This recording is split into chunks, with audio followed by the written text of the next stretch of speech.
उद्यमशील है, कितनी मेहनत करता है, कितना सहनन है, कितना उत्साह है, कितना शुद्ध का ज्ञान है, कितना पुरुषार्थ कर रहा है, ये सभी जान करके ही प्रायश्चित देना चाहिए। एक शिष्य जो अपने कार्य के प्रति उद्यमशील नहीं है, उसने गलती की। एक शिष्य जो अपने कार्य के प्रति उद्यमशील है, उसने गलती की। दोनों ने एक ही गलती की, लेकिन आचार्य दोनों का प्रायश्चित अलग अलग देंगे। वो अपने कार्य के प्रति उद्यमशील है और कार्य करते समय गलती हुई है तो वैसा प्रायश्चित है, और जिसने कोई कार्य नहीं किया, कार्य के प्रति उद्यमशील नहीं है, उसका फिर वैसा प्रायश्चित है। तो द्रव्य क्षेत्र काल भाव आदि को देख करके, सहनन शक्ति को देख करके, पुरुषार्थ को देख करके, पढ़ाई आदि को देख करके, शुद्ध ज्ञान आदि को देख करके, कोई बहुत बड़ा शुद्ध ज्ञानी है लेकिन गलती हो गई, एक बिल्कुल अज्ञानी है उसकी गलती हो गई, तो दोनों का प्रायश्चित अलग अलग होगा गलती होने पर। वो शुद्ध ज्ञानी है, ठीक है, और जो अज्ञानी का प्रायश्चित है उससे कम शुद्ध ज्ञानी का होगा। क्या होगा? उससे कम होगा। इस प्रकार से द्रव्य क्षेत्र आदि का परिज्ञान कैसे करना चाहिए? साधुजन अपने गृहित महाव्रत आदि में अतिचा लग जाने पर प्रायश्चित लेते हैं। आचार परमेष्टि द्रव्य क्षेत्र आदि परिस्थितियों को जानकर ही प्रायश्चित देते हैं। सचित, अचित एवं मिश्र के भेद से द्रव्य 3 प्रकार का है। साधु को त्रस स्थावर जीवों के अर्थात सचित द्रव्य के या तृण फलक आदि अचित द्रव्य के या शास्त्र पीची कमंडल युक्त साधु के आश्रयों से में से किस कार्य दोष लगे हैं, यह ज्ञान होना आवश्यक है तथा उन्हें आहार के पदार्थों का ज्ञान होना भी आवश्यक है। कोई आहार रस बहुल, कोई धान्य बहुल, कोई शाक बहुल, कोई मात्रा हलवा एवं लपसी तथा शाक मात्र या पानक मात्र आहार होता है। इस आहार के दोषी साधु की प्रकृति जानकर उसे आहार संबंधी प्रायश्चित देना चाहिए। अब मान लो रोज घी का हलवा खा के आ रहे हो और रात को जंगल जा रहे हो, 2 बजे 12 बजे 11 बजे। आचार्य 2 बजे जंगल गए थे, आचार्य 11 बजे जंगल रात को क्या खाया भैया आपने? घी का हलवा, त्याग करो। ऐसी वस्तु क्यों खा कि आपको रात को जंगल जाना है? आपकी ईर्ष्या संधि पलेगी क्या? आपकी पितृ संधि पलेगी क्या? कदाचित साल में 6 महीने में कभी ऐसा अवसर मिल गया क्या, वो भी से लगे और तुम रोज खा के आ रहे हो, जंगल जा रहे हो रात को ही क्या? तो फिर कहते नहीं, आप उसका त्याग करो। क्या ऐसे ही पीछी कमंडल के आश्रित दोष लग रहा है, आपके संकृष्टता बढ़ रही, हमारी ये ऐसी पीछी गंदी है, हमारी पीछी सही नहीं है, हमारी ये नहीं है क्या? तो वे पीछे मुँह में रखो, त्याग करो मुँह से पीछे का कमंडल। शास्त्र, हमारा कमर अच्छा नहीं चला हुआ है, हमारे पन्ना अच्छे नहीं है, हमारी पुस्तक अच्छी नहीं है, तो वहाँ पर आपकी संकृष्टता, आपकी विचारधाराएँ कहाँ कहाँ बदल रही हैं, कैसे बदल रही हैं, तो इन बातों को सभी को जान करके। अब मान लो किसी को है कि दाल नहीं पड़ती, दस्त लग जाते हैं, और तुम खा के आके शौक शौक में अच्छी बनी थी, है ना, या उल्टी कर रहे हो या अन्य प्रकार से शारीरिक वेदना हो रही है, तो आचार्य सब पूछते हैं। इसलिए पहले संगों में पूछा जाता था किसके यहाँ प्यार हुआ, बताओ पहले क्या क्या क्या खाया आपने, क्योंकि आपको प्रमाद आ रहा है, आपकी सामायिक में, आपके स्वाध्याय में, आपकी क्रियाओं में त्रुटि हो रही है, तो कौन सी वस्तु ऐसी खा के आए हो जिस कारण ऐसा प्रमाद बढ़ रहा है। तो आचार्य इसलिए फिर पूछते थे। वर्तमान में पद्धति संघों में नहीं बची है, बस आर्च हो गए, हाँ, क्योंकि अब पूछते हैं क्या, तो लोगों को लगता है कि भाई पूरी जानकारी ले रहे हैं, हम क्या खाओ है, क्या पियो, कितना खाओ, कितना पिया क्या। तो इस दृष्टि से तो आचार्य इन सभी परिस्थितियों को जान करके क्या करते हैं, उन्हें प्रायश्चित देते हैं। वर्षा ऋतु में अर्धकोश अथवा अर्धयोजन जाना ही शास्त्र सम्मत है। वर्षा ऋतु वर्षा काल में अगर आपको कहीं जाना है तो आधा कोस या अर्धयोजन।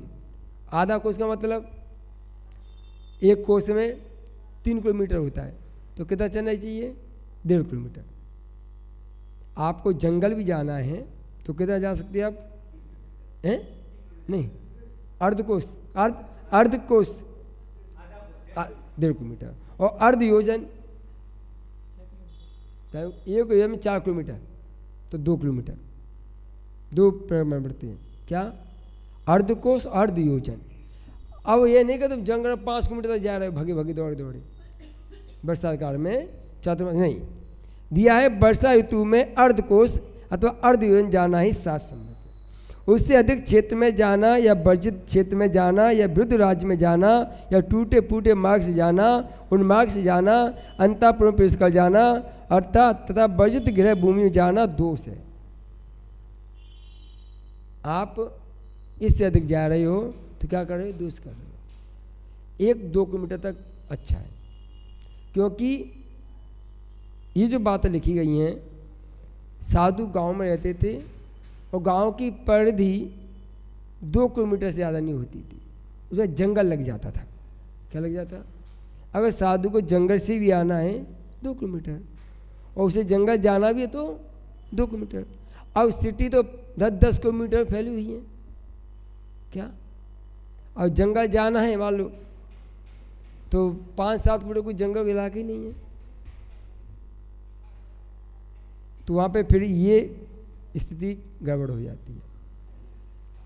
इसलिए समाज के लोगों मंदिर से पहले, बनाने से पहले क्या करना चाहिए, जंगल की व्यवस्था पैदा करना चाहिए। क्या, मंदिर बने गए, धर्मशाला बने गई, संत निवास बने गए, साधु आ गए और जंगल की व्यवस्था नहीं है। इसलिए मंदिर जब हम 100 बाई 100 का बनाते हैं, 500 बाई 500 बनाते हैं, उसमें एक प्लॉट अलग से क्या थोड़ा दूर लेकर के, मतलब आधा किलोमीटर की दूरी पर लेकर के एक प्लॉट जंगल के नाम से छोड़ देना चाहिए। जैसे अब यहाँ पे है, हम वहाँ जाते हैं ना, राजमहल से आगे बेचते थे, आधा किलोमीटर दूरी है, 1 किलोमीटर की, कोई दिक्कत नहीं है। इस प्रकार से तो जो वर्जित क्षेत्र हैं, वर्जित भूमि है, वर्जित गृह हैं, ऐसे में या टूटे फूटे मार्ग हैं, सही मार्ग से नहीं जा रहे हो, जहाँ कीचड़ है, गड्ढा है ना, मिट्टी आदि है, उस मार्ग से जा रहे हो, और जो अच्छा मार्ग है उससे नहीं जा रहे हो, तो कुछ कर रहा है गड़बड़, थोड़ा सा कोई गड़बड़ कर रहा है, ये लाइट की स्पेयरिंग से हो रही है शायद, कोई वायर वगैरह चल रहा है। साथ ही जल बहुल या वृक्ष आदि क्षेत्र संबंधी जो दोष हैं हुए, उन्हें जानकर प्रायश्चित देना।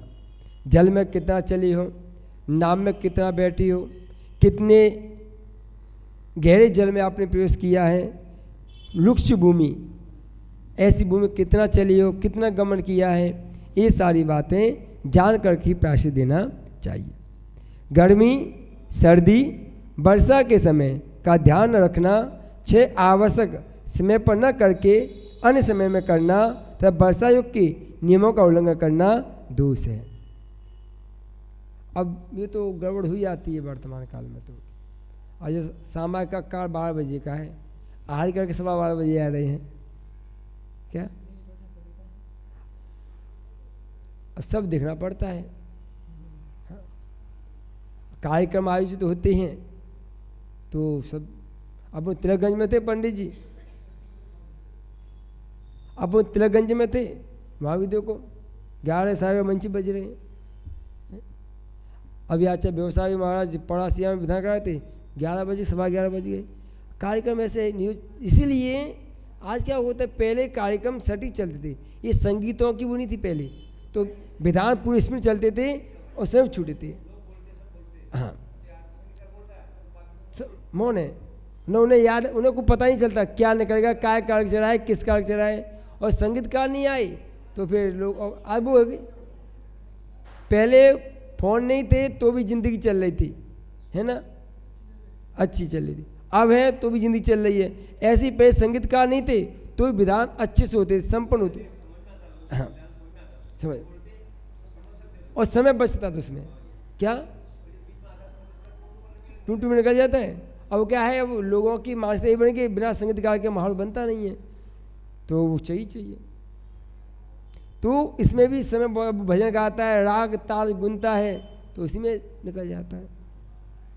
गर्व, प्रमाद, आलस्य, अनाभोग, भय, प्रदोष एवं क्रोध आदि भाव रूप परिणमन करना दोष है।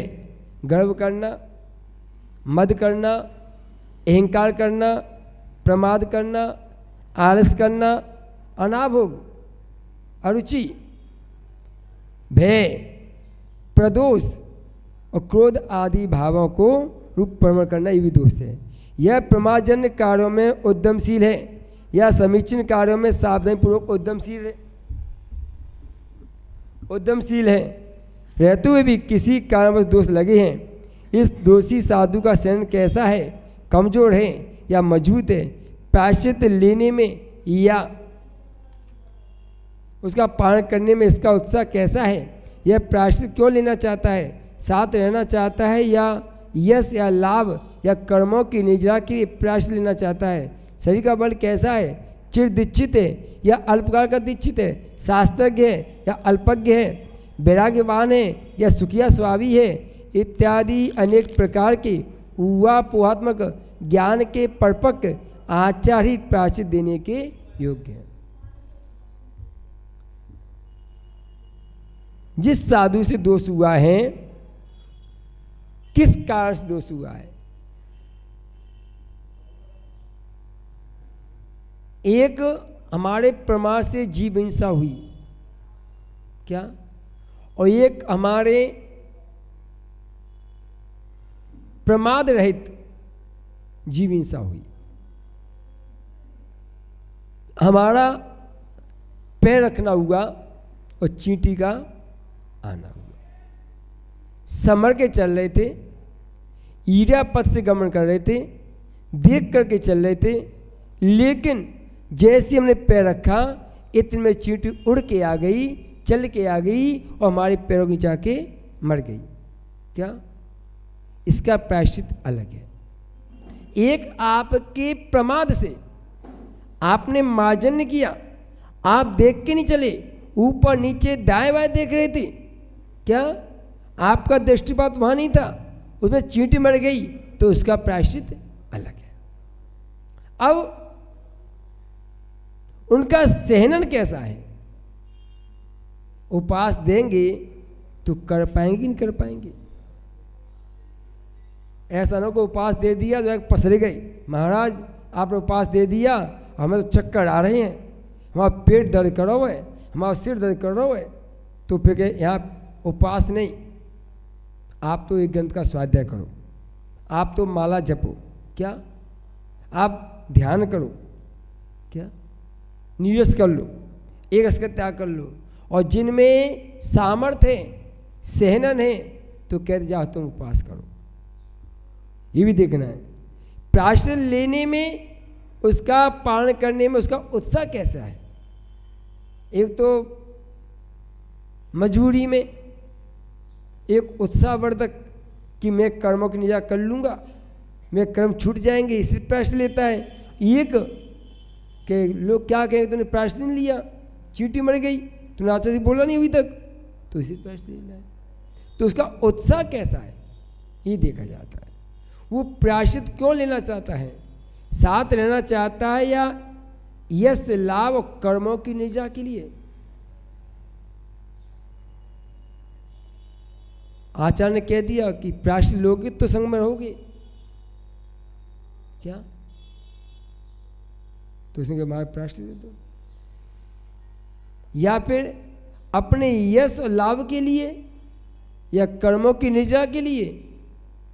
एक व्यक्ति वो होता है जो कर्मों की निजा की प्रायश्चित करता है, एक व्यक्ति होता है जो अपने यश लाभ के लिए प्रायश्चित करता है कि हम प्रायश्चित कर लेंगे तो लोग भाई बाबा कहेंगे देखो ने प्रायश्चित ले लिया, बहुत अच्छी है।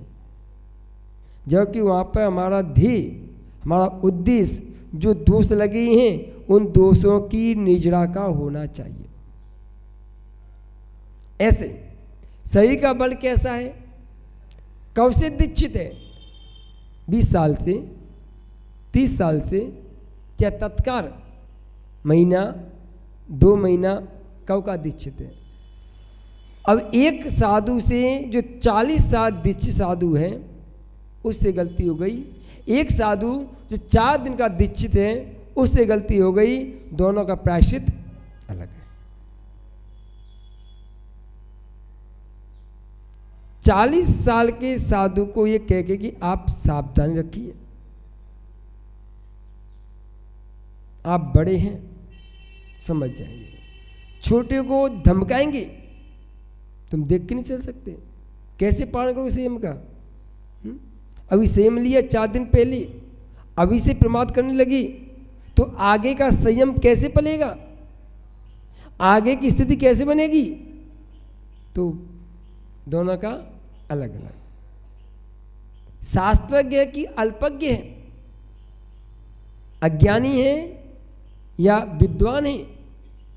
अज्ञानी का मतलब कम ज्ञान, शास्त्र यानी कि अच्छा विद्वान, व्याकरण, संस्कृत, प्राकृत, लिपि आदि का और जो भाषाएं हैं, अनेक ग्रंथों का, सिद्धांत ग्रंथों का जिनको ज्ञान है उनसे गलती हो गई, और जिन्हें कुछ ज्ञान नहीं है उनसे गलती हो गई, दोनों का प्रायश्चित अलग है।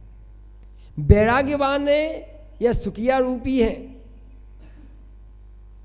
हम तो बस खाए पिए मस्त पड़े, हमको मतलब नहीं है कोई से, क्या आ कर आए दुनिया में क्या हो रहा है कोई मतलब नहीं, बढ़िया वो सुखी आराम हो गए। हमसे गर्मी सहन नहीं होती, हमसे सर्दी सहन नहीं होती, हमसे वर्षा सहन नहीं होती, हमसे दंश मशक की परिचय सहन नहीं होता। ये कौन है, सुखी आराम। कौन है ये पाटा चिड़चिड़ कर रहा है, हम नहीं सो पाए इस पर, हम नहीं बैठ पाए, सुखी आराम है। एक वैराग्यवान होते हैं, सर्दी हो, गर्मी हो, बरसात हो, दंश मशक का परिचय हो, अन्य अन्य परिस्थिति बने, वो उनमें भी अपने आप को संभाल के रखती है,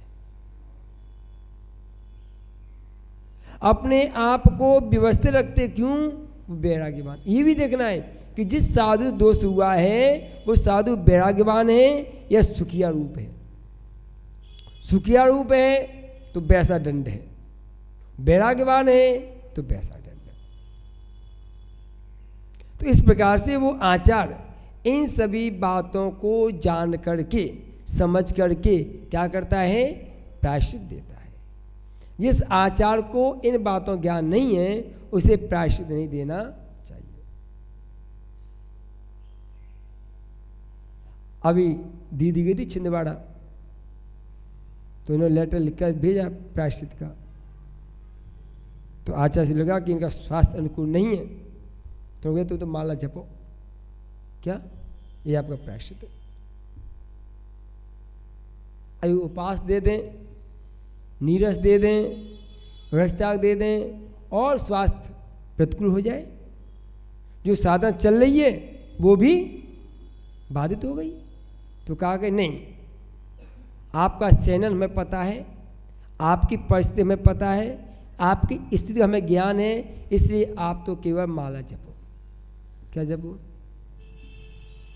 तो ये आचार को उन परिस्थितियों का, उन स्थितियों का ज्ञान होता है। इसलिए कभी ये नहीं कहो कि हमें उपास नहीं मिले, हमें नीरस नहीं मिले, हमें ये नहीं मिला, नहीं, उन आचार को पता है, उन्हें ज्ञान है, क्योंकि उन आचार से दीक्षा ली है, उन आचार के पास रही हैं, उन्हें आपकी नस नस वाफिक है कि कौन शिष्य कितना है, क्या क्या कर सकता है। इसलिए प्रायश्चित के मामले में कभी कोई विकल्प नहीं करो। हमने सुना दिया, उनने सुन लिया, उनने कुछ नहीं बोला, हमारा प्रायश्चित पूरा हो गया। हमने लेटर भेज दिया, उन्हें पढ़ लिया, उन्हें कुछ नहीं बोला, हमारा प्रायश्चित पूरा। हमने अपनी तरफ से जो गुनाह किए थे वो कह दिए। अब सज़ा देना नहीं देना ये उनका काम है। ये गुनहगार होता है, जज के आगे अपना गुनाह कबूल कर लेता है, और सज़ा देना नहीं देना ये काम किसका है? जज का। कोई कोई छोड़ देते, जाओ चलो जाने दो, क्या कोई ऐसे होते हैं कि उन्हें सज़ा दी जाती है। वो जज ये देखते हैं कि इसने गुनाह कौन सी परिस्थिति में, कौन सी स्थिति में किया है। इस प्रकार से आचार्य भी देखा करते हैं।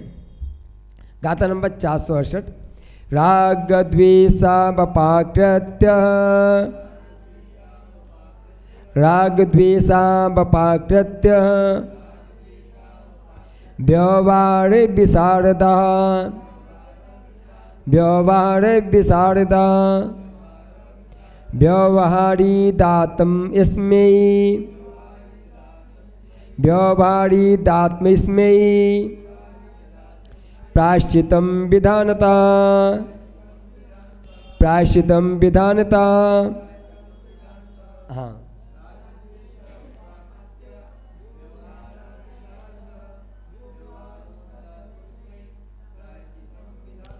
व्यवहार विशारद, व्यवहार में कुशल, विशारद का मतलब होता है कुशलता।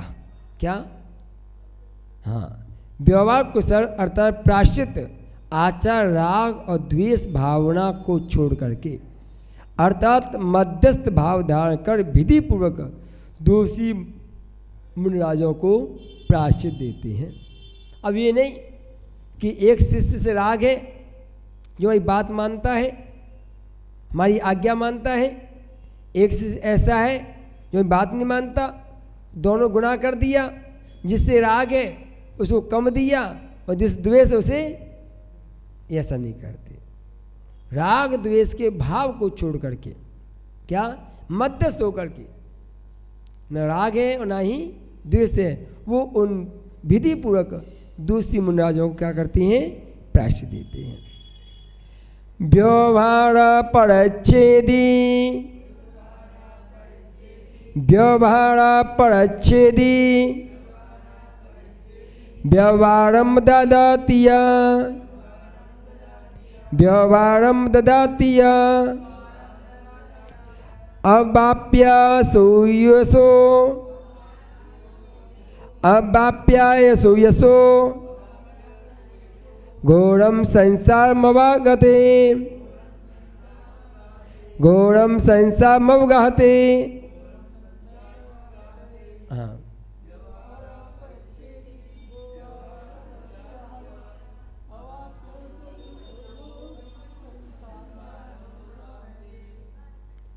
जो आचार व्यवहार अर्थात प्रायश्चित शास्त्रों को नहीं जानता, वो यदि प्रायश्चित देता है तो वह अपयश को प्राप्त कर अंत में घोर संसार में डूबता है।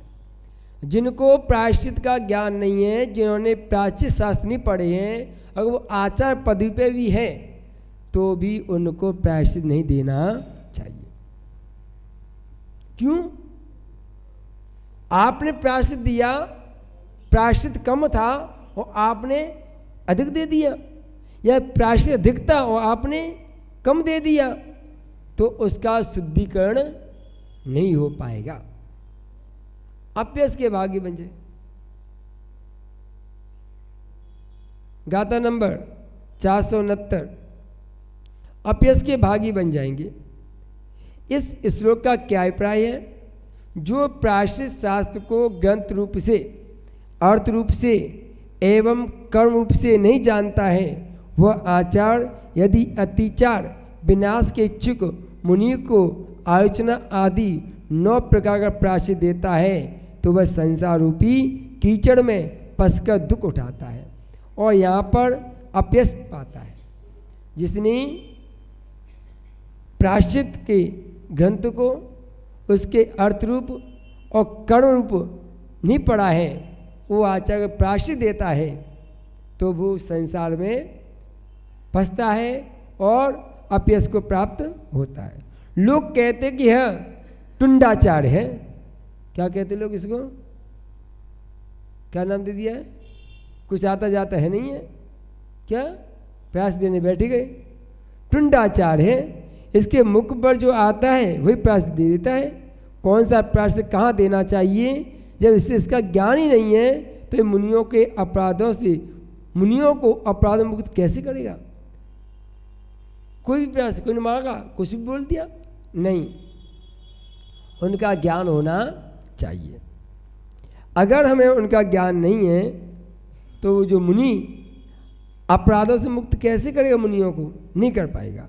संसार भीरू साधुओं को यह व्यर्थ ही कष्ट दे रहा है, जगत में ऐसी अपकीर्ति होगी। इच्छा अनुसार प्रायश्चित देने से जिनाज्ञा का उल्लंघन होता है। अपनी इच्छा अनुसार दे रहे हैं तो जिन आज्ञा का उल्लंघन हो जाए, इसलिए नहीं मालूम साफ मना कर दो कि भैया इस विषय में हमें मालूम नहीं है, हम अपने से ज्येष्ठ आचार्यों से पूछ करके आप इस बारे में बतला दें। कोई के महाराज प्रायश्चित दे दो, हाँ ये कर लो, नहीं, पूछ करके। उन्मार्ग का उपदेश करने से सन्मार्ग का नाश होता है, जो दर्शन मोनि कर्म के बंध का कारण है। अतः अज्ञ आचार या मुनि प्रायश्चित देने का प्रयत्न न करें, ऐसी आगम की आज्ञा है।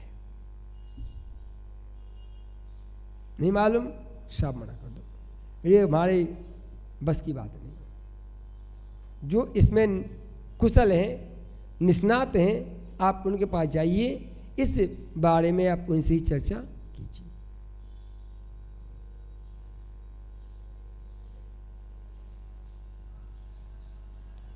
परिस्थिति कैसी भी हो, कल भैया जी बोल रहे थे, सुखदा भैया, कि कोई हमसे बोल रहा है कि हम कुछ तो करें, वहाँ भी ठीक है, लोग नहीं मान रहे हैं, लेकिन विधि प्रक्रिया जो आचार्य प्रायश्चित ग्रंथों को भली भांति जान चुके हैं, उन्हीं के पास जाकर के आपके दोषों की मुक्ति होगी। ये मन की संतुष्टि के लिए कर लो बेशक, कि जब तक वहाँ नहीं पहुँचे करें, लेकिन ये बात याद रखें, स्मरण रखें, कभी आप दोषों से मुक्त नहीं हुए। वो तो आपने अपनी मन की संतुष्टि, मान लीजिए किसी व्यक्ति ने रात्रि भोजन त्याग किया और उसने भूख लगी, भूख सहन नहीं हुई, क्षुधा की वेदना शांत नहीं हुई, समन नहीं हुई, और उसने रात को भोजन कर लिया। रात को भोजन करने के बाद उसके मन फीलिंग हुई और वो सुबह से चैन नहीं पड़ा कि मैंने त्यागी हुई रात का भोजन मैंने कर लिया। अब क्या करता है कि चलो एक माला जप ले। माला जपना आपकी मन की संतुष्टि है, न कि दोषों की मुक्ति। उस रात्रि भोजन करने का दोष कैसे लगा, किस कारण से लगा, ये सब जानने के बाद जब आचार प्रायश्चित देते हैं तब दोषों से मुक्ति होती। तब तक वो क्या है, दोषी ही कहलाएगा। प्रायश्चित लेने के बाद उसके दोष सब समाप्त हो जाते हैं।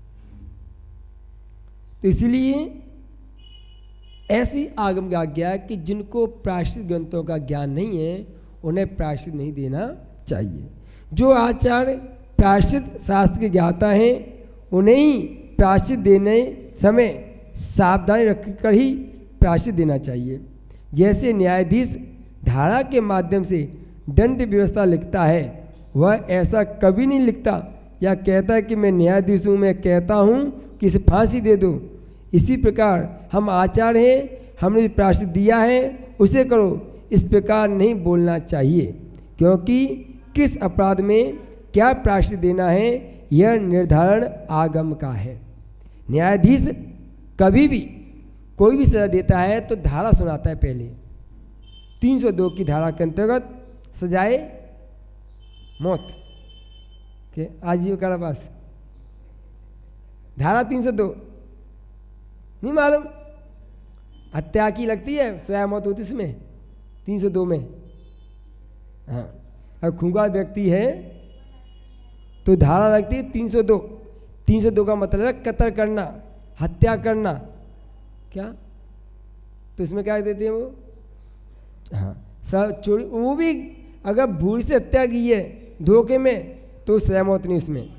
हाँ, जो खूंखार डाकू हत्यारा है तो उसको कहते नहीं, इसको निपटाओ पहले। तो ऐसे वहाँ पर धारा सुनाई जाती है, चाहे 302 हो, 307 हो, 524, जो भी धारा लगती हैं।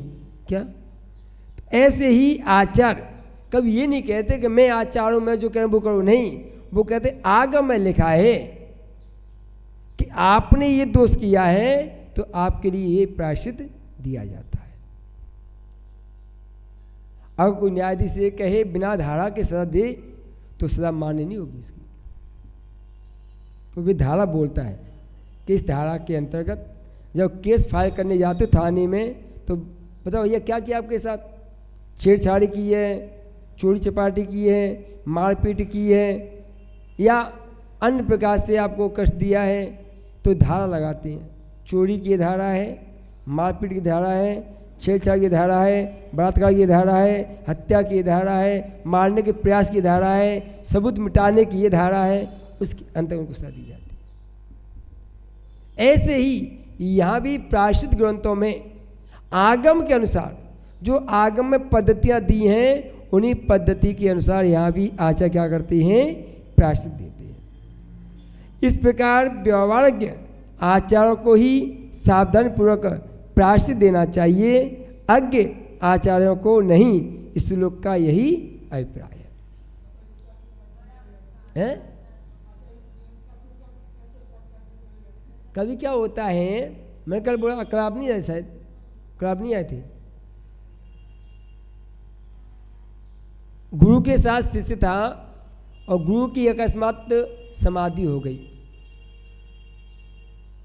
और समाज ने उनको आचार्य बना दिया। और वो प्रायश्चित तो पढ़े नहीं है। क्या पढ़े? क्या?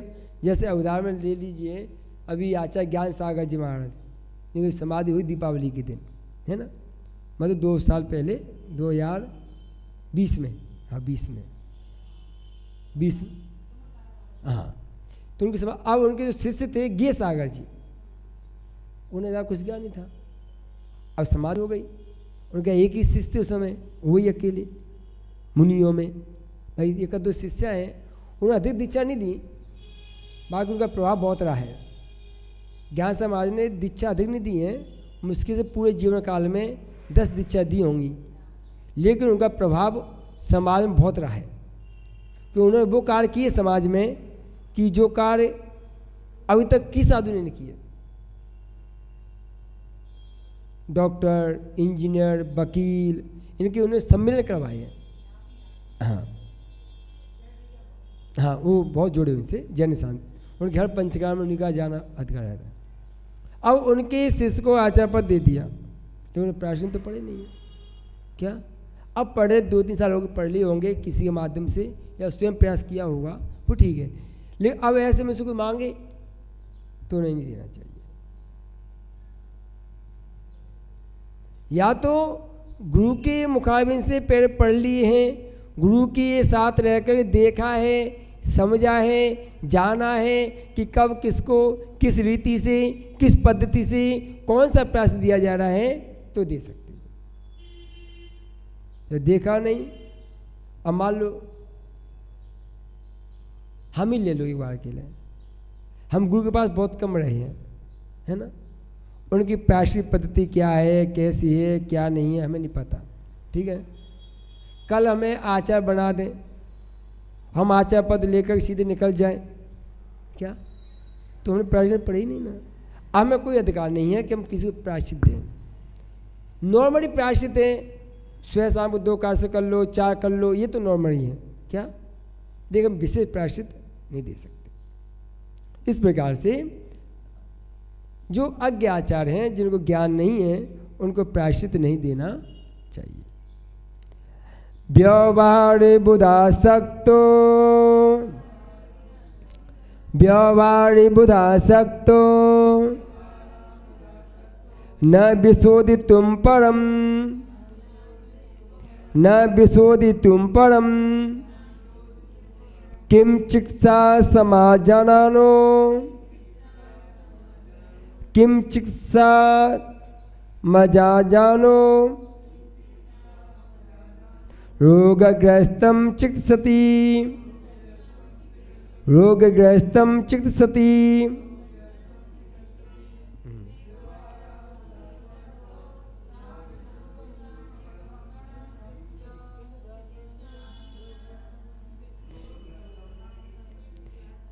प्रायश्चित की विधि न जानने वाला आचार्य रत्नत्रय की विशुद्धि के इच्छुक जो शुद्ध नहीं कर सकता, क्या चिकित्सा विधि को न जानने वाला अनिपुण वैद्य रोगग्रस्त की चिकित्सा कर सकता है? नहीं।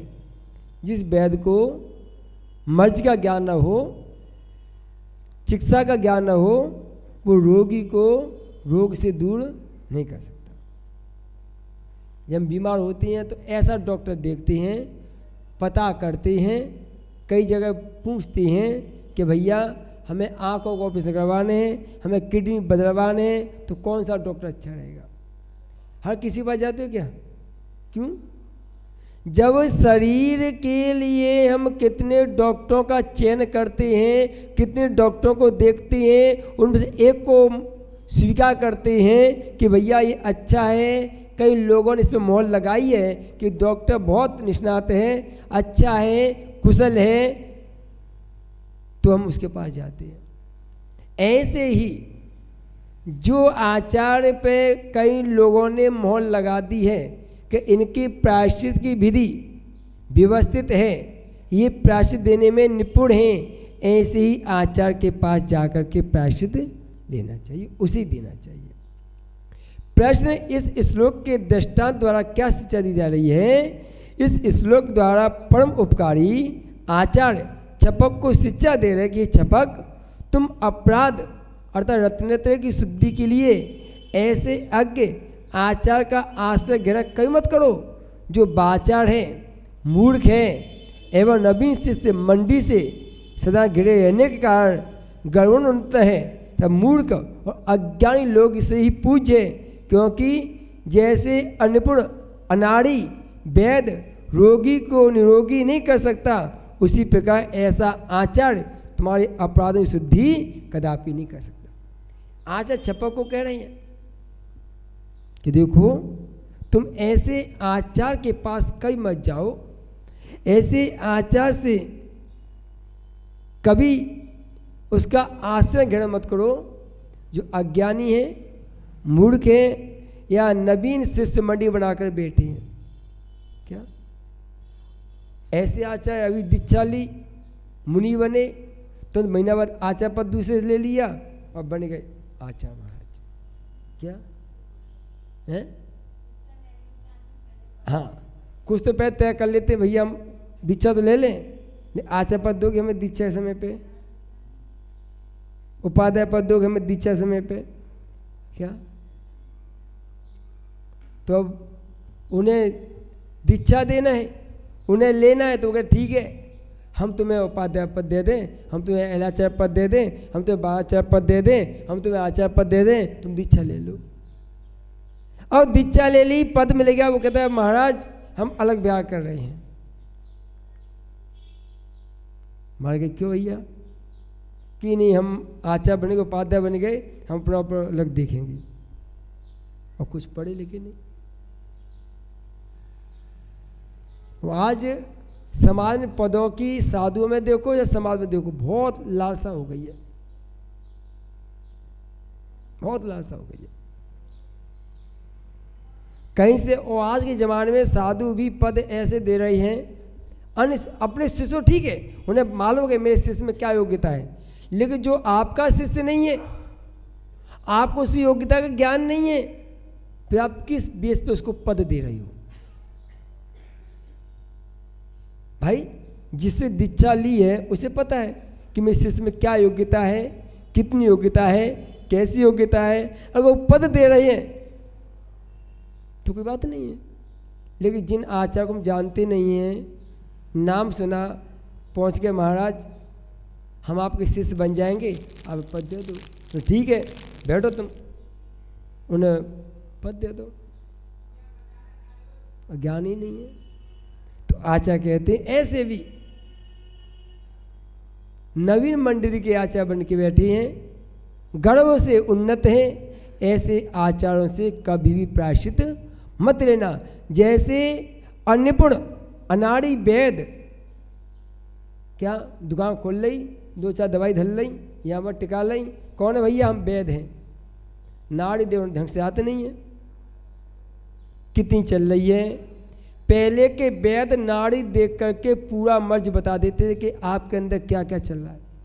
आज तो मरीज बताता है कि हमें बुखार आएगा हुआ है, मैं यहाँ कमर में दर्द हो रहा है, मैं पीठ में दर्द हो रहा है, मैं सिर में, तब वो दवाई देता है। तुमने क्या बता दी इसमें? मरीज न बताए, उसकी नाड़ी देख करके आप बता दो कि आपको वात, पित्त, कफ, आपका शरीर भारी हो रहा है, आपके सिर में दर्द हो रहा है, आपकी जवान हड़क रही है, जब बताओ ना। वो पूछते क्या हो तुम्हें, डॉक्टर साहब बुखार आ गया है, थोड़ा ठंड रख के, तो तुमने क्या कर दिया है? आपको खुद बता दी क्या हो गया, वो सिर में दर्द हो रहा है, थोड़ा सा भारी भारी लग रहा है, दवाई लिखते हो क्या? वेद का मतलब क्या है कि आप पहले के ज्योतिष हाथ देखते थे, पूरा बता देते, बोलने के आप पूछते हैं बताओ क्या दिक्कत है, हमारी दुकान नहीं चल रही है, बीमारी है, घर में गरीबी है, घर में शांति नहीं है, वो बताए कौन? हाँ कि तुम्हारे घर में शांति नहीं है,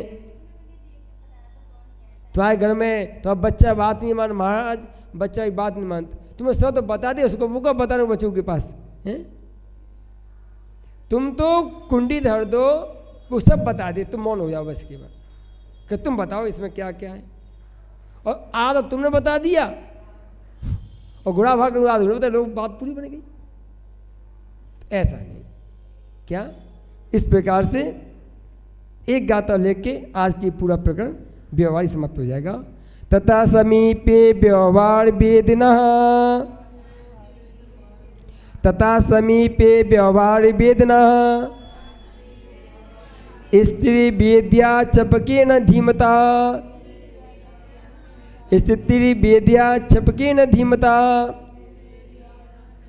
शिशुचुना बोधि समाधि पादपो, शिशुचुना बोधि समाधि पादपो, मनीषितानेक फल प्रदायनियो, मनीषितानेक फल प्रदायनी। हाँ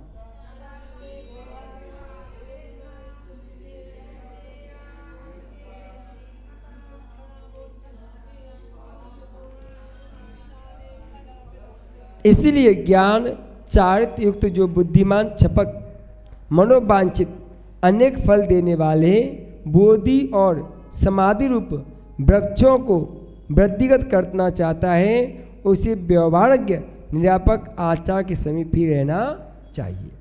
जो छपक अपने ज्ञान में चार से युक्त होता हुआ क्या करता है, बोधि और समाधि रूप वृक्षों को वृद्धिगत करना चाहता है, उसकी बोधि की और समाधि, बोधि यानी कि सम्यक दर्शन, सम्यक ज्ञान और सम्यक चारित्र, और समाधि यानी कि मरण, जो अच्छा चाहते हैं, वृद्धिगत चाहते हैं, उनको क्या करना चाहिए, जो व्यवहारज्ञ आचार है उसी के पास समीप रहना चाहिए, उसी के पास प्रायश्चित आदि लेना चाहिए। बाकी बात है कल आचार के गुणों का निर्देश करेंगे कि आचार के गुण कौन कौन से होते हैं। नमो अरियंताणम, नमो सिद्धाणम, नमो आयर्याणम, नमो वज्जायाणम, नमो लोई सब साहुणम, अत प्राणिक स्वाद निष्ठापन क्रियाणम पूर्वाचन किरम।